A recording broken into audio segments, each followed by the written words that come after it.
Hey everyone, and welcome back to a new episode of Beirut Buzz. My co-host today is Marianne. Hello.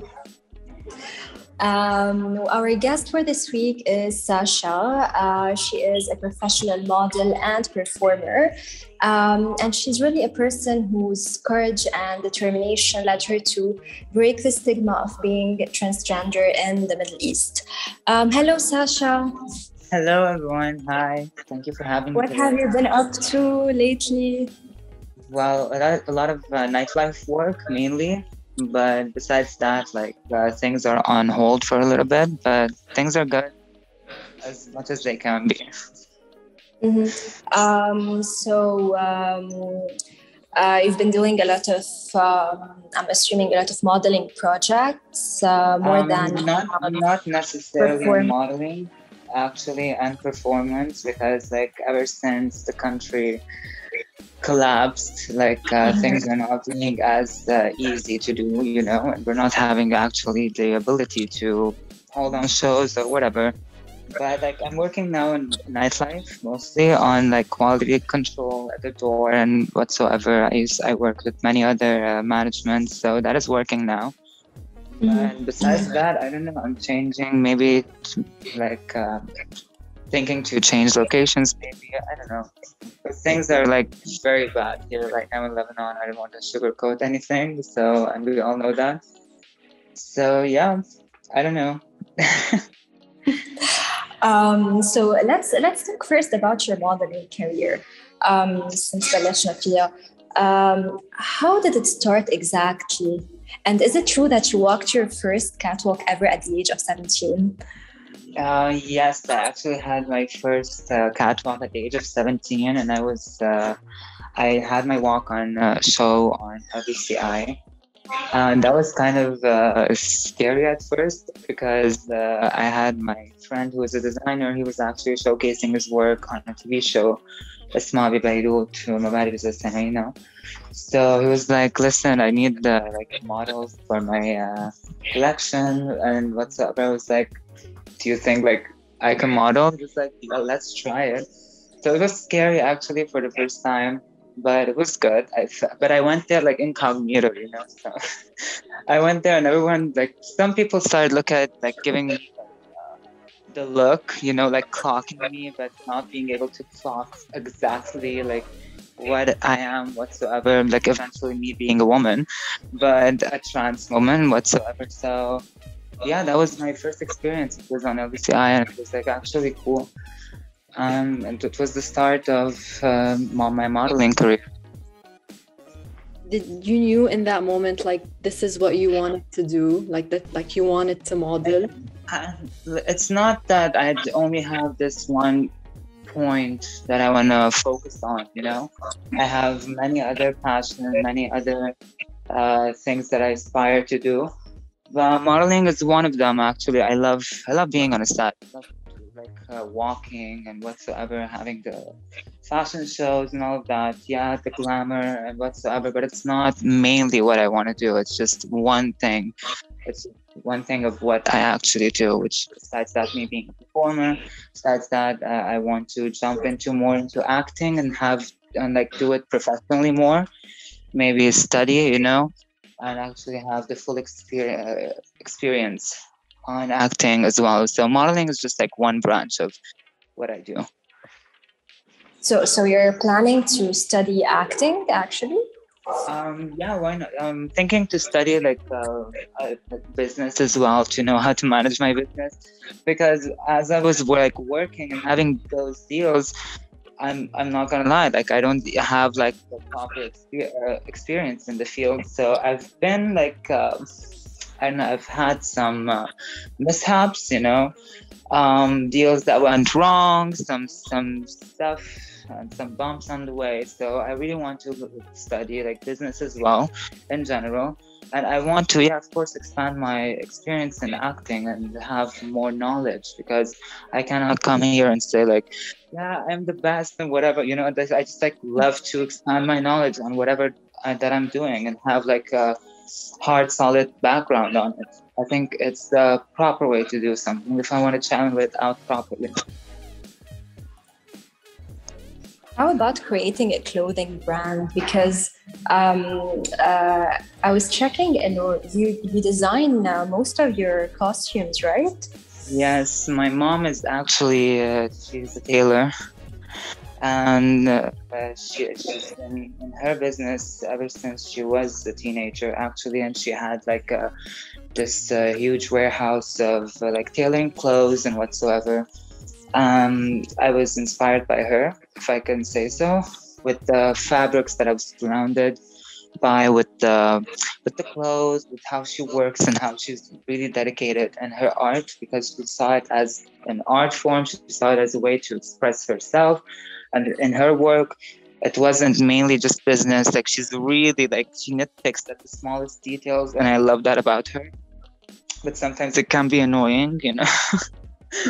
but like, yeah, I was inspired by my mom actually, and we did like few clothes together.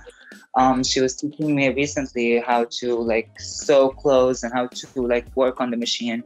So I hope like I really actually learn more about that too. So I'm just like learning and processing and taking in stuff, you know. So on my journey and on my way. So I can't really say that I've like completely have it, but I'm like learning that too. So which is exciting actually, to do my own clothes and whatsoever. But about like having a brand or I don't know, never thought of it in that way. But I do my own clothes and I like share with them and I perform in them. I sometimes act in them. So it's working for me in that manner. But I don't know if I would ever like think of having a personal brand, like I don't know, clothing brand. I kind of want to ask you your opinion about something. So just like you mentioned, you're taking part in kind of modeling and acting, but we kind of want to take your opinion about, if you want to share with us, of course, kind of the modeling community here in Lebanon.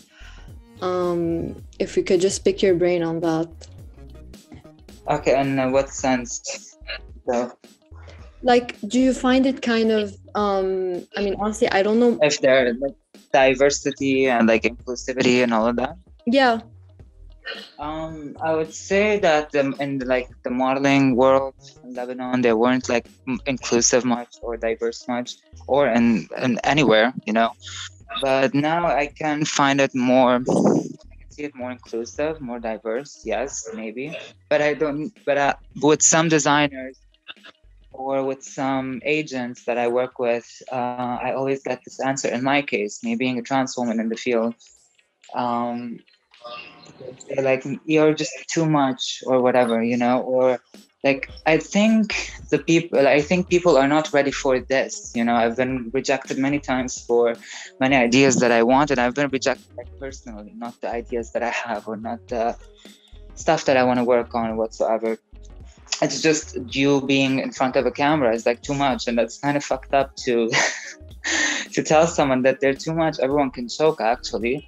So I think perseverance and patience and a lot of strength got me where I am today, and I'm not gonna get shy or whatever, or say like, yeah, okay, whatever, cause you win. I'm like gonna fucking do this, and everyone can choke, and that's my statement about that, you know. And hopefully it will change to the better. But like, yeah, I've been rejected by many people saying like, yeah, this is maybe too much. Oh, trans women being here. Oh, because people are not open enough or whatever. But I'm here doing my work now. You know, my work can't wait for another 50 years for people to have an open mind or whatever, you know. So it actually gets frustrating. Come on, you know, if you're pitching in something or someone comes and tells you like, you're just too much, people are not ready for this or whatever, over and over and over again. And you're like, whatever. Eventually just like do it and everyone else can just choke.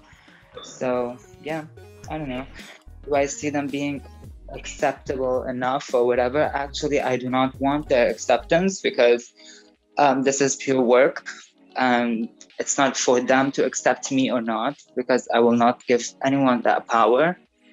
That may come across being a little bit bitchy or arrogant, but I'm protecting myself and I'm protecting my work, because I want to survive in this third world country that we're living in.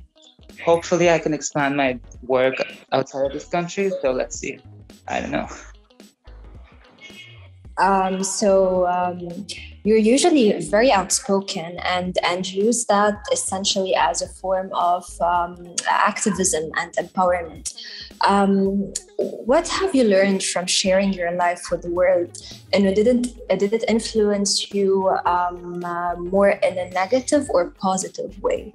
Of course, sharing your life, your personal life, especially like with the public, it has its advantages and disadvantages. The advantage being you inspiring people and you setting a firm base for the people that look up to you and whatsoever.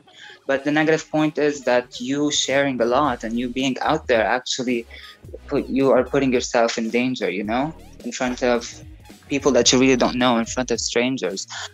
So do I see this as like a good way of channeling yourself? No, because it can put you in danger and you can be chased if you want by the system itself also. So yeah, I don't know. So, what was the question exactly? yeah, I think you answered it. Okay, that was the question, right?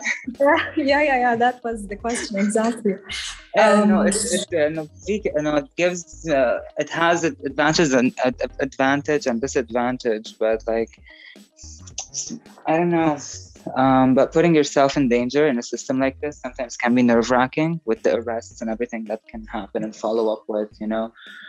I don't know. It's not pleasant, but at the same time, it's good. Like the vision is there, you know. It's all for the bigger picture. So, yeah. Mm-hmm.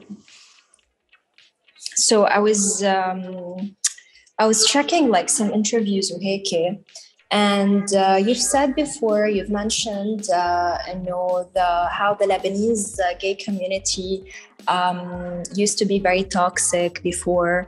Do you think that now it's becoming more accepting? Everyone is toxic.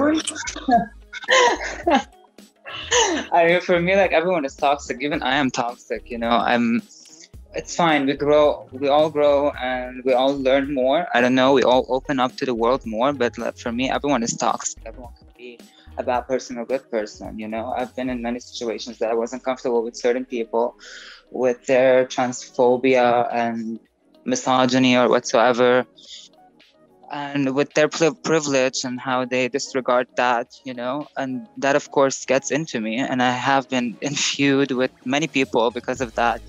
But for me, I don't know if it's like more tolerant or not. I don't know if I'm the right person to ask, but I hope they are. But eventually everyone is toxic for me. Now I'm just like focusing on myself. I really don't care about anyone's opinion about me. I'm like protecting this world that I created for myself. And I just want to be left in peace doing my own thing. I know that's maybe kind of an impossible thing to ask for, to have peace in a world like this. Well, whatever, you know. I don't know if anyone is less toxic, especially these days. I mean, with the circumstances that we live in, of course, we're all gonna have our little demons running around and out of us, you know. So I don't think that's an issue. The issue is where we're living and how we're living and why we're living like this and under what circumstance. And that's where the toxicity comes from, I think. The main issue, the main core, you know? So just talking about the circumstances here, we wanted to ask you as well, like, it's been a rough couple of years, obviously in terms of like economy and all of that and businesses. So can you just kind of tell us about how it affected you career-wise, maybe if you want to talk about it more personally, with the crisis and everything going on? With the crisis and everything, it's actually kind of hard and sad, honestly, to exist in a country like Lebanon right now. I know it's very hard with the inflation and with the political parties and what's happening, and with the shortage of fuel and electricity and food and water and whatsoever. You know, I really don't want to talk about anyone's toxicity, going back to that issue when we're having a whole country collapsing with its people inside it held like hostages. They cannot leave also from the country. Some of us having to go with the visas and whatsoever being rejected. You can't even have a future outside. I don't know. So there's no actually one word to describe what this country is going through. But I hope things do get better. And I guess now it is the survival of the fittest.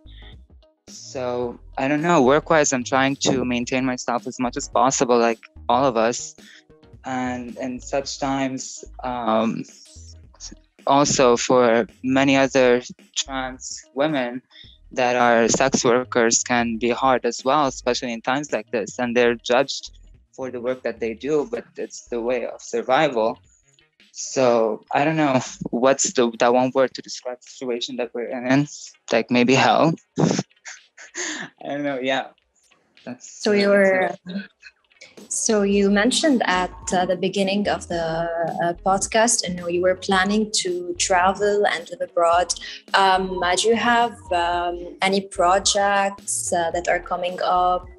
Anything new that you want to work on? This year, actually, it was the year of ending stuff that I was working on, putting them in bed. And I think like 2022 is going to be the year of rebirth, of new ideas, of new creations, because as I've said before, I keep on shedding my skin, and I don't feel like what I used to work on is working for me anymore. So I'm into this new journey of self-discovery. I'm rediscovering myself and what I'm into, not taking in any new projects. The most recent thing I did, actually, I've filmed a small video. It's an episode actually for a TV show that is coming very soon. It's maybe coming on December. The dates are not clear yet. That's the only thing I did. It's actually funny. So I can't wait to share that one. If anyone wants to watch it, they can stay updated on my Instagram and I'll post it very soon. And that's the only thing that I did. Besides that, I'm really working on more personal stuff and not on modeling or acting or whatever, because I really, like you said, those 2 years that passed, they were really rough and hard. And it made me reevaluate a lot of stuff. I was working on the relationship with my family and my friends and rekindle that light, if you want. So it was more personal stuff rather than just business for me. So there you go. Marianne, do you have any question before I ask my last question? I think Sasha really covered everything we wanted to ask her, because we're very interested in how in general come in, like in everything that has to do, I don't know if you want to call it art, correct me if I'm wrong, like in the terms of acting and modeling and all of that. It is like in the entertainment industry. I think, yeah, it is a form of art, of course. Like it's performance, and performance is art, and everything we do is a performance. I really like that sentence. Everything we do is a performance. Yeah, actually, yeah, of course. Because when you wake up, you put on this performance and you go out to the world. That is a performance. We all just like forget about that and think that, oh, this is just me. No, actually, you're performing. You're performing for yourself. You're performing for the people. You're performing for the moment and what you're doing. Everything is a performance. And what can you describe, like, I love that you said that every day we wake up and it's a performance. So when people think that someone is going to perform on stage, like that's a higher kind of level of performance. Do you get what I'm saying? Yeah, of course. Yeah, and that's like you're sharing the epitome of this, like the full story. That's where the magic happens on the stage when you're standing there and when everything just blows. I just miss that. I miss that rush. Being on stage and having this kick-ass show with the lights and production and like the outfits, and I really miss that. I really want to work more on that. But as I said, like the years passed and I'm changing and I want to include new stuff and new material into my work. So I'm into this research kind of phase, if you want, to rediscover myself as well. because I was dealing with a lot of stuff. One of them being like the system and the government. Oh my God. With the arrests and everything. So I put that in bed, and that's clear. So now I'm just like ready to move on and, get ready for the next performance. We really do wish you the best of luck, and we're sure that every day, like your performances, because we follow you on Instagram, and like your content is actually very inspiring, because it's like, at least to me personally, like I find so much confidence in you, which like in my head I'm like, wow. And especially that you said that like every day you wake up is a performance, like that's super inspiring. Yeah, exactly. So just like have a go. Have the applause, finish that performance, okay. I don't know, do what you gotta do just to make it. And the most amazing thing about you is that you're not only very confident and expressive best on stage when you're performing, you're super confident coming off stage. So if you had one final sentence to say for everyone, all the people who are battling low self-confidence, what would it be? It would be that each and every one of us deserves to live, and we are like human beings on this planet to live. So just the next time, look in the mirror and say you deserve best things, and better things are yet to come. Because I've had this idea, I've had this issue in my mind that I do not deserve good things, and I do not deserve the best things in life. And I always have to put on this low bar whatsoever. And because people treat you in a different way, just because you're a woman, let alone being a trans woman, you do deserve the best in life. You do deserve better days, and you do deserve the best chances and best opportunities. Just allow yourself to have those things and accept them, because if you're not having them, someone else is having. Do you want that? Do you want to have that fucking piece of pizza, or do you want to give it to someone else? Come on. So yeah, just like go allow yourself to have those things, and like let that the good things come to you. So I mean, accept it as much as you can. I know it's simple and easy to say it, but like that's it. That's the fact of it. This is very inspiring. Thank you so much. I'll end this podcast with this very beautiful message. Thank you, Sasha. Thank you, Marianne. Thank you. And thanks everyone for spending some time with us today. We'll catch up again next week. Stay tuned.